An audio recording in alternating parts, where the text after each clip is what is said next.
नमस्कार दोस्तों, आपका हमारे चैनल ट्रिक लगाओ पर एक बार फिर से बहुत बहुत स्वागत है। आज का हमारा टॉपिक है एनसीएफ 2005। देखिए, ये टॉपिक मैं क्यों लेके आया हूँ कि अभी जुलाई जो 5 जुलाई को सीटेट 2020 की परीक्षा होने वाली है, उसमें एनसीएफ 2005 से 2 से लेके लगभग 4 तक क्वेश्चन पूछे जाते हैं। 2 से 4 नंबर का आता ही आता है। तो आज इस टॉपिक को हम लोग वीडियो में कंप्लीट करेंगे। ये सीटेट के लिए बहुत इंपॉर्टेंट टॉपिक है और सीटेट की परीक्षा हमारी जुलाई में होने वाली है, तो उसको हम लोग पढ़ेंगे। देखिए, सबसे पहले बात करते हैं एनसीएफ 2005 की।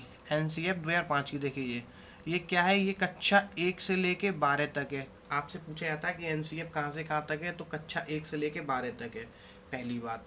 दूसरी बात ये कि ये कहाँ से लिया गया है, तो ये आप लोग देख पा रहे हैं, रविन्द्रनाथ टैगोर के निबंध सभ्यता और प्रगति से।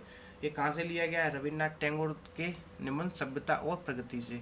अच्छा, ये क्या है? एनसीएफ 2005 देखिए एक दस्तावेज है। ये एक दस्तावेज है, ठीक है। एनसीएफ 2005 क्या है? एक दस्तावेज है। तो ये कहाँ से बना? ये मानव संसाधन एवं विकास मंत्रालय, देखिए ये लिखा हुआ है ऊपर, मानव संसाधन एवं विकास मंत्रालय द्वारा प्रस्तावित।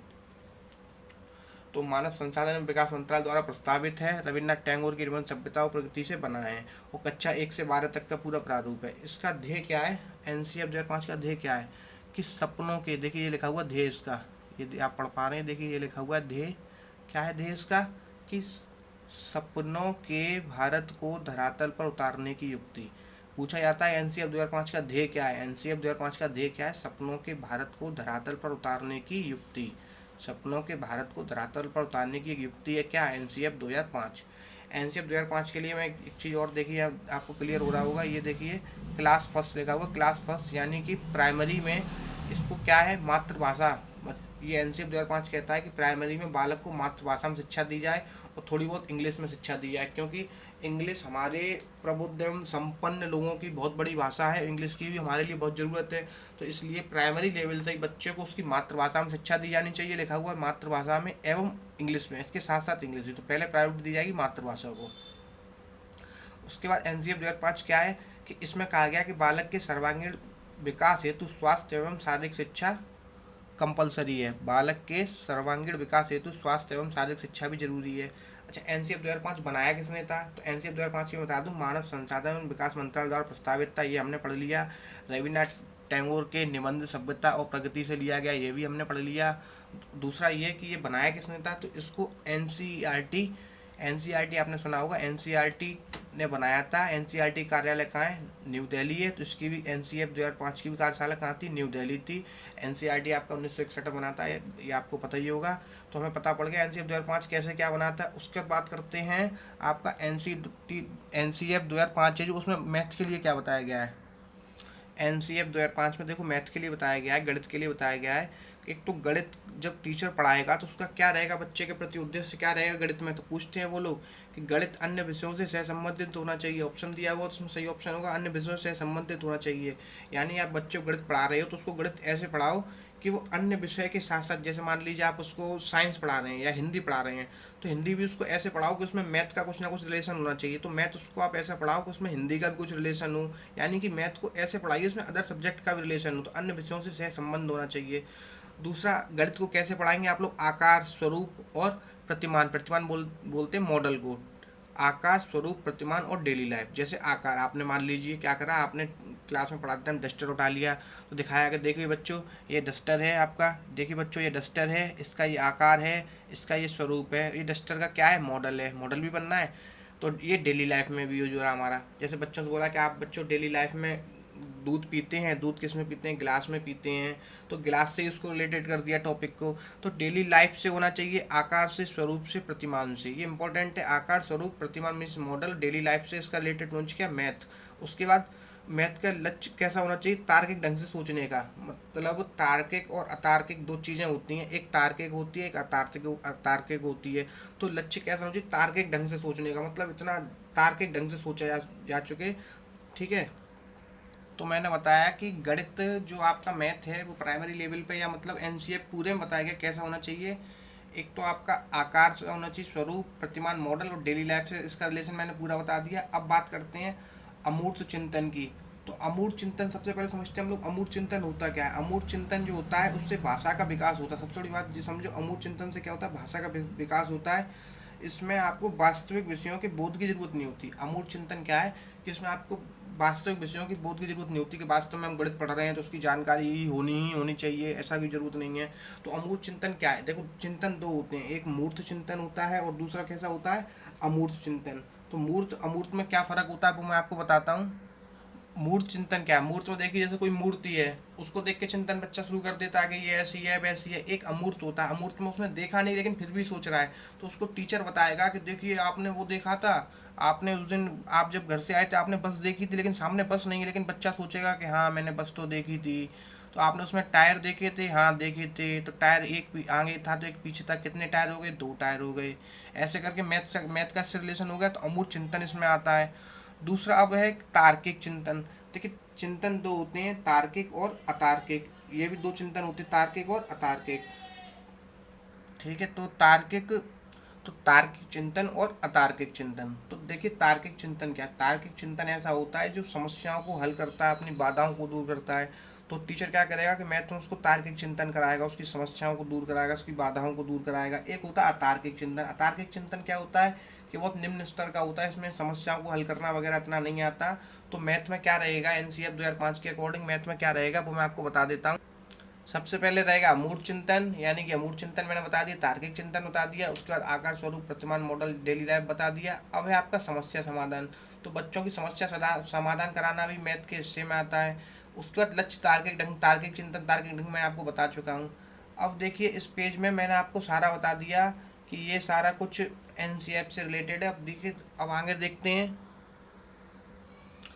अब देख रहे हैं हम लोग एनसीएफ 2005 के लिए कि सबसे पहले ये समझो कि ये किसकी अध्यक्षता में बना था। तो एनसीएफ 2005 प्रोफेसर यशपाल समिति एक आई थी, उसकी समिति के अध्यक्ष थे प्रोफेसर यशपाल। तो प्रोफेसर यशपाल की अध्यक्षता में बना था। समिति कौन थी? यशपाल समिति थी। अध्यक्ष कौन थे? प्रोफेसर यशपाल। और इस समिति में पूछा गया था कितने सदस्य थे? 38 सदस्य थे। 38 सदस्यीय एक समिति थी जिसका नाम था यशपाल समिति, जिसके अध्यक्ष थे प्रोफेसर यशपाल। उनकी अध्यक्षता में एनसीईआरटी 1961 वाली जो एनसीईआरटी बात है उसकी बात चल रही है, उसी के। तो प्रोफेसर यशपाल की अध्यक्षता में एनसीईआरटी ने अपनी दिल्ली की कार्यशाला में मानव संसाधन एवं विकास मंत्रालय के कहने पर एनसीएफ 2005 बनाया था। एनसीएफ 2005 मैंने पीछे बताया था आपको, रविन्द्रनाथ टैगोर जो गुरुदेव है हमारे, जिनको गुरुदेव कहते हैं, उनके निबंध सभ्यता और प्रगति से लिया गया था एनसीएफ 2005। ये इतना क्लियर हो गया। उसके बाद देखिए, इसका मैं आपको सूत्र बताता हूँ, ये इंपॉर्टेंट है, पूछा जाता है एनसीएफ 2005 का सूत्र क्या है। लर्निंग विदाउट, ये लिखा हुआ burden, BURDN, learning without burden, यानी बिना भार के अधिगम। क्या है? लर्निंग विदाउट बर्डन, बिना भार के अधिगम। अधिगम होता है क्या? सीखना, लर्निंग जिसको बोलते हैं, बिना भार के अधिगम। इसका उद्देश्य क्या था कि जिससे पाठ्यक्रम के बोझ को कम किया जा सके। अब बच्चे आजकल क्या बहुत परेशान रहते हैं, उनका पाठ्यक्रम उतना, उनका सिलेबस उतना नहीं कवर कर पाते हैं। तो इस जो ये आया था दस्तावेज, इसमें इस बात पर जोर दिया गया था, लर्निंग विदाउट बर्डन पे, यानी बिना भार के अधिगम। इसका मतलब ये था कि पाठ्यक्रम के बोझ को कम किया जाना। उसके बाद एनसीएफ 2005 अब तक शिक्षा का नवीनतम, क्या था? ये शिक्षा का नवीनतम दस्तावेज था। क्या? एनसीएफ 2005। कोई आपसे पूछता है अब तक का शिक्षा का नवीनतम दस्तावेज क्या है, आप लोग देख पा रहे हैं क्या है? एनसीएफ 2005। एनसीएफ 2005 ने कई चीज़ों पर बल दिया है। एक तो आपका शांति के लिए शिक्षा पर बल दिया है, ये लिखा हुआ किस पर बल दिया है, आप लोग देख पा रहे हैं, शांति के लिए शिक्षा पर, शांति के लिए शिक्षा पर। और आपको आगे और मिलेगा किस किस पे एनसीएफ 2005 ने बल दिया है। तो एनसीएफ 2005 के लिए यहाँ पे ये चीज़ें क्लियर हो गई आपकी। प्रोफेसर यशपाल की अध्यक्षता में बना, यशपाल समिति में 38 सदस्य थे। उसके बाद मानव संसाधन एवं विकास मंत्रालय भी इसमें था, और एनसीईआरटी ने बनाया था इसको। एनसीईआरटी कार्यालय दिल्ली है, वहीं इसकी कार्यशाला एनसीएफ 2005 की। और आपका ये आपका अब तक का शिक्षा का नवीनतम दस्तावेज है। उसका इसने बल किस पे दिया है, ये भी मैंने आपको इसमें बताया है। इसने बल दिया है शांति के लिए शिक्षा पर, शांति के लिए शिक्षा पर बल दिया है। अब आगे हम लोग देखते हैं कि एनसीएफ 2005 में पाठ्यक्रम का निर्माण क्या था। ये देखिए, ये देख रहे हैं आप साइन, पाठ्यक्रम का निर्माण। एनसीएफ 2005 में पाठ्यक्रम का निर्माण क्या था? शिक्षा के उद्देश्यों की प्राप्ति हेतु। यदि किसी के उद्देश्य नहीं होंगे, कोई लक्ष्य तो क्या हम किसी चीज़ की प्राप्ति हेतु आगे बढ़ पाएंगे? सबसे पहले एक उद्देश्य लक्ष्य होना चाहिए, तो वो था पाठ्यक्रम। इसलिए पाठ्यक्रम का निर्माण किया गया था कि शिक्षा के उद्देश्यों की प्राप्ति हेतु। ये इतना पूरा आपका यहाँ तक क्लियर हो गया।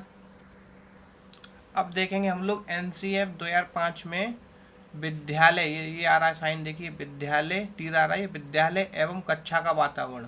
तो NCF 2005 में विद्यालय एवं कक्षा के वातावरण के बारे में क्या बताया गया कि वातावरण के भौतिक एवं मनोवैज्ञानिक आयाम अधिगम को कैसे प्रभावित करती हैं। यानी कि जो NCF 2005 था उसमें विद्यालय एवं कक्षा के वातावरण के लिए बताया था कि वातावरण ऐसा होना चाहिए जो भौतिक एवं मनोवैज्ञानिक आयाम अधिगम को प्रभावित कर सकें। अब वो अधिगम कैसे प्रभावित करेंगे, वो सब चीज़ों के अकॉर्डिंग ही इसमें विद्यालय एवं कक्षा के वातावरण को चुना गया था। कैसे कि वातावरण के भौतिक एवं मनोवैज्ञानिक आयाम अधिगम को कैसे प्रभावित करते हैं। अब दूसरा देखिए NCF 2005 जो था, इसमें सामाजिक अध्ययन को जोड़ा गया था। NCF 2005 में सामाजिक अध्ययन को जोड़ा गया था। इसका जोड़ने का क्या उद्देश्य रहा होगा, वो लिखा है कि 2005 NCF में इसे जोड़ा गया किसी सामाजिक अध्ययन को। ये सभी स्तर के विद्यार्थियों के लिए था कि लैंगिक एवं स्वास्थ्य संबंधी मुद्दे इसमें शामिल थे। NCF 2005 में सामाजिक अध्ययन जोड़ा गया था, ये सभी स्तर के यानी कक्षा 1 से लेकर 12 तक के सभी स्तर के विद्यार्थियों के लिए था। उसमें लैंगिक एवं स्वास्थ्य संबंधी मुद्दे शामिल थे। दोस्तों इस वीडियो का ये पार्ट 1 कंप्लीट हुआ। नेक्स्ट आगे का NCF 2005 हम पार्ट 2 में पढ़ेंगे। दोस्तों अगर आपको हमारी वीडियो पसंद आई हो तो हमारी वीडियो को लाइक करें, चैनल को सब्सक्राइब करें और वीडियो को शेयर करना ना भूलें। जय हिंद, जय भारत।